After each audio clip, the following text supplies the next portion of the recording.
What is going on, everybody? Today I'm going to be talking about 10 sleepers for the 2025 college football season.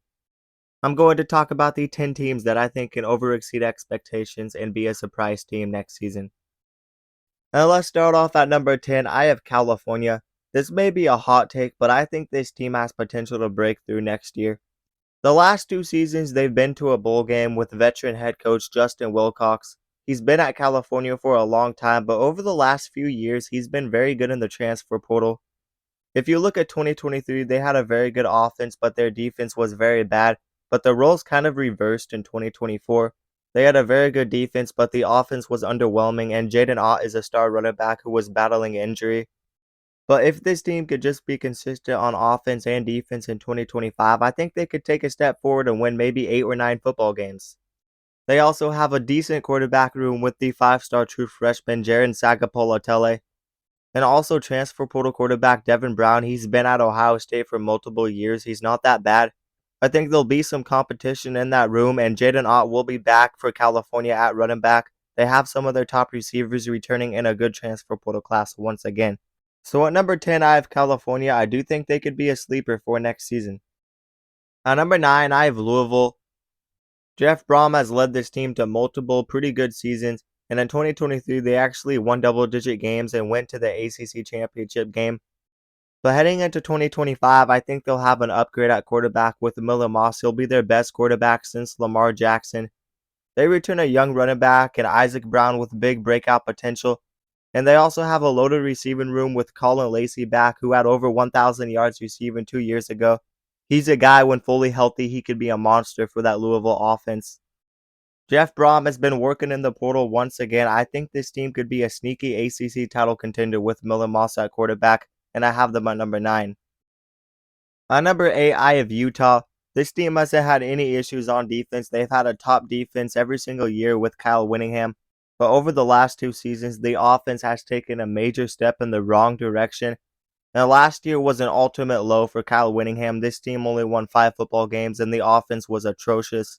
The expectations we had for Cam Rising were too high, and he ended up getting injured again. But heading into 2025, I think there's some reason for optimism and a turnaround for this team. First of all, Kyle Whittingham is a great head coach. The defense is always consistent, but they got an excellent quarterback in Devin Dampier.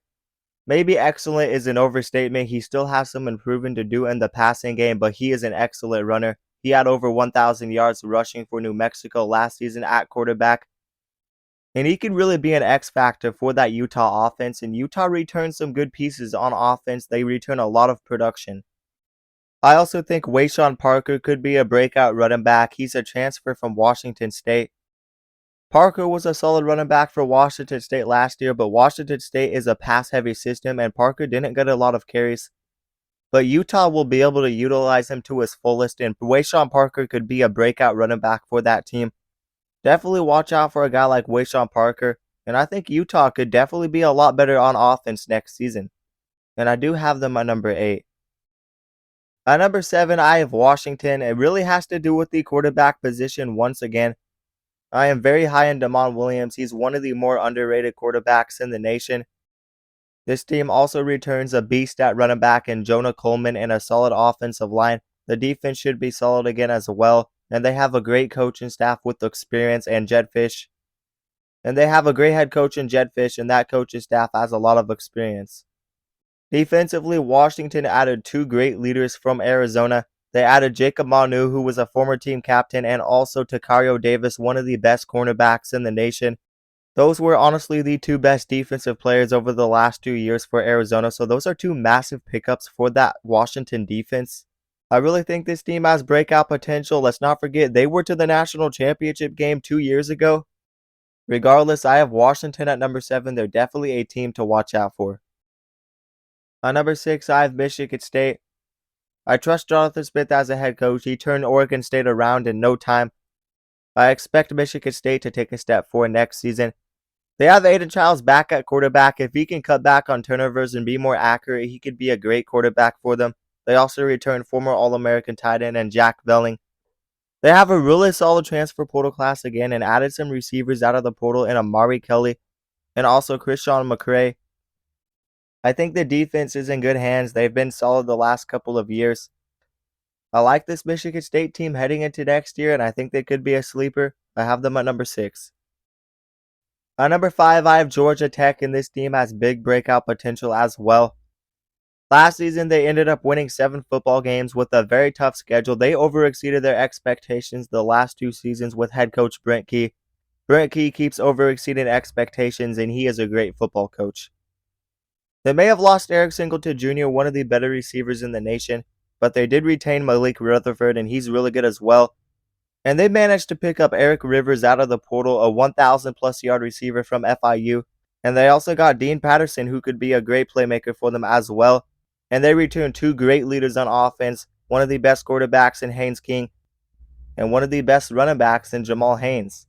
I expect this team to have one of the better offensive lines in the country, and they have an All-American back in Kaelon Rutledge at right guard.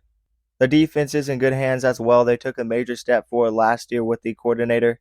And they returned some pieces. They have good production returning. They did a solid job in the portal. This is realistically a team that could win double-digit games, and they do not have a tough schedule at all. I have them at number 5. A veteran head coach in Brian Kelly and the number 1 transfer portal class in the nation makes me believe that this LSU team is potentially a sleeper for next season. They haven't won an opener with Brian Kelly at head coach, and they've struggled the last couple of years. But this would be the perfect opportunity for them to break through and silence some of the haters. Now, like I said, the number 1 transfer portal class really shows a lot for this team, and they've been recruiting at a high level as well. They add Nick Anderson and Barry Brown at wide receiver, 2 very good receivers out of the portal. They added 2 of the top offensive linemen out of the portal in Josh Thompson and Braylon Moore. They returned one of the best quarterbacks in the nation in Garrett Nussmeier, and he's a potential Heisman candidate. LSU has had 2 quarterbacks win the Heisman Trophy over the last 10 years. Garrett Nussmeier could join that list. The defense was in a much better position last year. They certainly took a step forward, and they add one of the best edge rushers in the nation in Patrick Payton. You pair him with the returning Harold Perkins Jr. and a great defensive coordinator in Blake Baker. That defense could have one of the best pass rushers in the country. They also add 2 very good pieces in the secondary, and Mansour Dulaney, one of the better cornerbacks from the ACC, and also Tamarcus Cooley from NC State. This team really has the talent, and their expectations should definitely be the playoffs. And I do have LSU at number 4. At number 3, I have the Auburn Tigers. Despite going 5-7 last year and really underperforming, I think this team is closer to breaking through than people realize. They've had a bunch of close losses that really came down to bad coaching and just poor offensive performances. Peyton Thorne was not a great quarterback, but they have addressed some of the issues in the portal. First of all, they've been recruiting at a very high level. They brought in a top 10 recruiting class. And they have a 5-star receiver in Cam Coleman, who should be one of the breakout receivers next year. And they also got other 4 and 5 stars like Malcolm Simmons coming up, Perry Thompson as well, and Bryce Kane. They legitimately have a stacked receiving room. They could have one of the best receiving rooms in the next couple of years. They have a great transfer portal class, and now you add the addition of the number 1 receiver in the portal in Eric Singleton Jr. And they also add a former 5-star quarterback in Jackson Arnold, and a solid dual-threat quarterback option in Ashton Daniels, and they got a 5-star true freshman quarterback in Deuce Knight.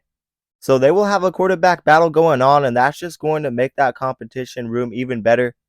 So they have a great quarterback battle going on, and I think this offense is going to be much improved next season. And the defense has been very consistent and kept them in a lot of games. I don't see this team missing a bowl game again. If they miss a bowl game, they should really just fire Hugh Freeze at this point. This team is way too talented, and I do have them at number 3. Texas Tech has had a couple of solid years with Joey McGuire, and I think they're a sleeper for next year. I have them at number 2. They have a top 3 transfer portal class in the nation and went all out in the portal. It was very surprising. They've added some huge additions on defense to help out a very bad defense. That includes guys like 4-star Hunter Lee, and also Romello Height and Skylar Gill Howard. They have an excellent transfer portal class, and they've really revamped the defense, and they return a lot of production.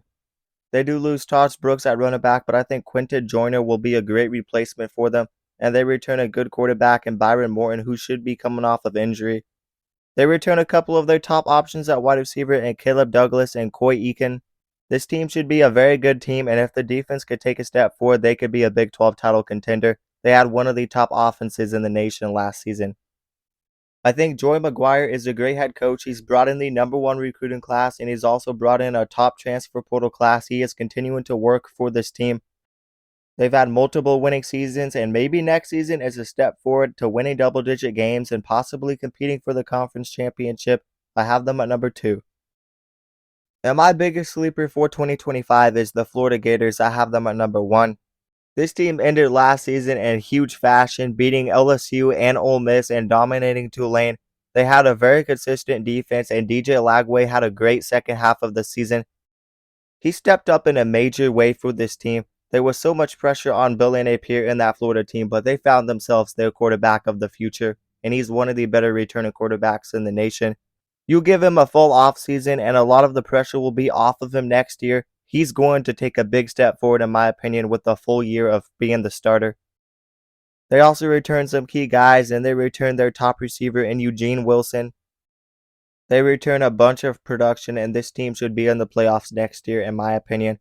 A lot of the attention is on South Carolina, but I honestly think Florida is going to be a lot better, so I chose them as my sleeper. I think too many people are sleeping on Billy Napier because he had a couple of down seasons at Florida, but he really turned it around last year and proved some people wrong. And I could see this team taking another step forward, and I could see them carrying over the momentum from last season, and I do have them at number 1. But anyways, that is going to do it for my 10 sleeper teams for the 2025 college football season. You guys leave your sleeper teams down in the comments below. But let me remind you guys to like the video and also subscribe to the channel and turn on notifications so you never miss an upload. And if you guys love college football, then you'll love this channel because we upload a ton of college football content and we basically cover everything on this channel. So definitely consider subscribing and also consider checking out my socials down in the description below. But that is going to do it, guys, and peace out.